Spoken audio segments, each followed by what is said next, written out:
Soal penonaktifan sementara Ketua BEM Universitas Indonesia Melkisedek Huang, kita berbincang bersama Usman Hamid, Direktur Eksekutif Amnesty International Indonesia. Selamat petang, Mas Usman. Terima kasih sudah bergabung bersama kami di Kompas Petang. Ya, selamat petang Kompas TV. Mas Usman, ini Melkisedek dinonaktifkan sementara atas tudingan dugaan kekerasan seksual. Namun sehari sebelumnya ia juga terlihat aktif melakukan untuk menantang Gibran Rakabuming Raka untuk berdebat. Bagaimana Anda melihat ini? Ya, saya melihat itu sebagai satu tuduhan yang serius ya. Tetapi memang kita masih sangat menunggu hasil dari Satgas TPKS yang ada di Universitas Indonesia. Dan tentu saja proses itu perlu berjalan untuk memastikan benar tidaknya apa yang dituduhkan. Biasanya di dalam konteks pelaporan kekerasan seksual, termasuk pelecehan seksual, ada semacam prasyarat untuk setidaknya menerima kebenaran dari pelaporan atau dugaan atau tuduhan yang disampaikan oleh misalnya seorang yang merasa korban. Dan itu untuk memastikan bahwa proses hukum bisa berjalan, proses penyelidikan bisa berjalan, sehingga menjadi jelas siapa melakukan pelecehan seksual terhadap siapa, kapan, di mana, dan apa buktinya.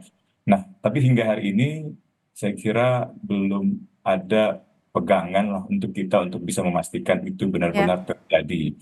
Nah, tetapi saya sangat menghormati proses di Satgas dan dalam pandangan Amnesty International tentu saja kalau ada kekerasan seksual itu tidak bisa ditoleransi. Kami di Amnesty memberlakukan zero tolerance, gitu. Jadi tidak boleh ada toleransi sama sekali.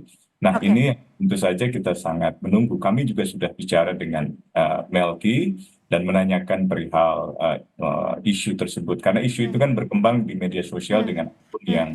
Sempat berbicara dengan Melki, kapan nih Mas Usman dan apa yang dibicarakan saat itu? Hari ini tadi kami juga sudah bicara dengan Melki. Kebetulan 1-2 hari lalu juga Melki menghubungi saya juga untuk sebuah acara di Universitas Paramadina mengenai situasi politik mutakhir.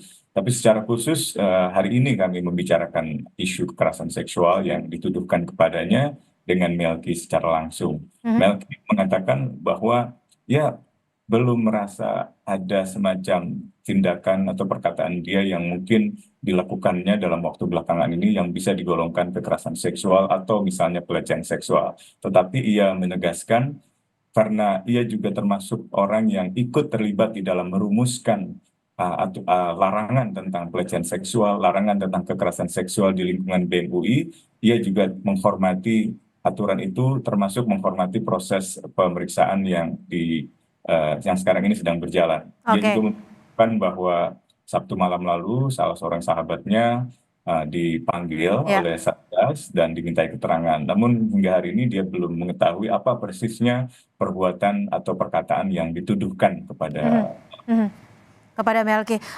Mas Usman, lalu apa sih yang sebenarnya bisa dibaca publik ketika ada tudingan terhadap Melki di tengah sikap kritisnya?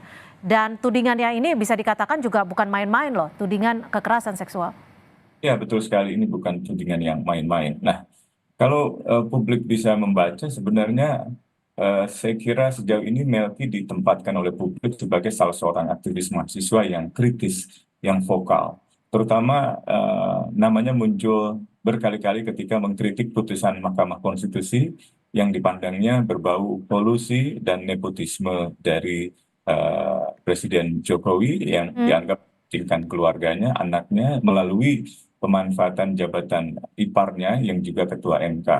Ia juga sangat aktif mengkritik berbagai isu politik lain termasuk yang terakhir perihal tantangannya untuk berdebat dengan Gibran sebagai calon wakil presiden. Dan ia menyesalkan berkali-kali bahwa proses pencawapresan ini terus berlangsung padahal ada pelanggaran etik yang sangat berat yang ditemukan oleh Majelis Kehormatan terkait dengan putusan MK 90. Nah, biasanya kasus semacam ini pasti dimengerti oleh publik sebagai kasus yang sengaja dibuat untuk melemahkan atau mendiskreditkan orang-orang yang kritis. Nah, tapi apakah itu benar? Tentu kita harus menunggu proses pemeriksaan di Satgas. Mudah-mudahan mereka bisa memberi kabar segera dan menyampaikan hasilnya secara objektif sehingga kita tahu apa yang sebenarnya terjadi. Jika Anda membacanya ini ada kaitan atau tidaknya, apa sih yang menyebabkan sehingga seorang ketua BEM UI bisa diusik? Apakah ketua BEM UI itu sebegitu pentingnya?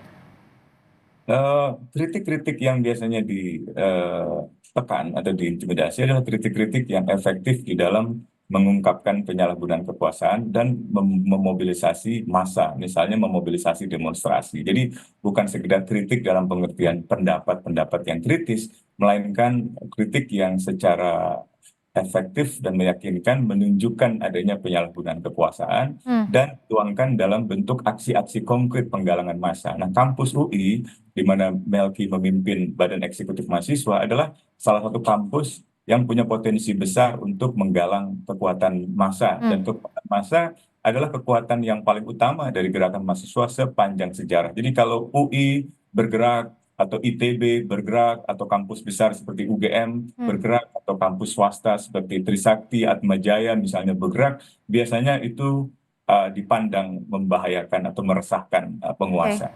Oke, artinya bisa dikatakan sebagai posisi ataupun jabatan yang cukup memberikan dampak ya. Tapi Mas Rusman, kritik Melki ini kan terbilang keras ya terhadap putusan MK beberapa waktu lalu. Kalau dari perspektif Anda, penegasan dari Anda, apakah bisa dibaca bahwa hal yang saat ini terjadi sempat terjadi tekanan karena sebelumnya kan kita tahu bahwa Melki sempat mengaku mendapatkan intimidasi juga. Betul. Besar kemungkinannya sangat berhubungan dengan kegiatan yang dilakukannya belakangan ini. Apalagi ia pernah menerima intimidasi keluarganya di Mhm. Kalimantan, diintimidasi, dan juga handphonenya, pesan aplikasi WhatsApp-nya pernah diretas. Jadi bisa saja misalnya tuduhan itu berbasiskan pelecehan seksual verbal atau tekstual melalui pesan-pesan WhatsApp yang memang bisa tergolong ke dalam Ya. kekerasan berbasis gender online KBGO. Tetapi apakah itu benar? Itu lagi-lagi masih harus menunggu Satgas, dan sangat mungkin telepon seseorang yang diretas seperti Oke. Kak Oke. Raffio Patra beberapa tahun lalu, WhatsApp-nya diretas lalu ia mengirimkan pesan-pesan untuk mengajak orang untuk melakukan kericuhan atau kerusuhan. Nah, Hmm. bisa saja itu terjadi pada orang-orang yang kritis seperti Melki Oke. atau Raffio Patra Oke, dulu. Mas Usman, saat Anda berkomunikasi setelah pencopotan ini dengan Melki Sedek, apakah Melki mengaku menyesal sempat mengajak Gibran untuk berdebat? Lalu apa yang bisa dilakukan Melki setelah pencopotan ini? Pembuktian apa yang harus ia lakukan?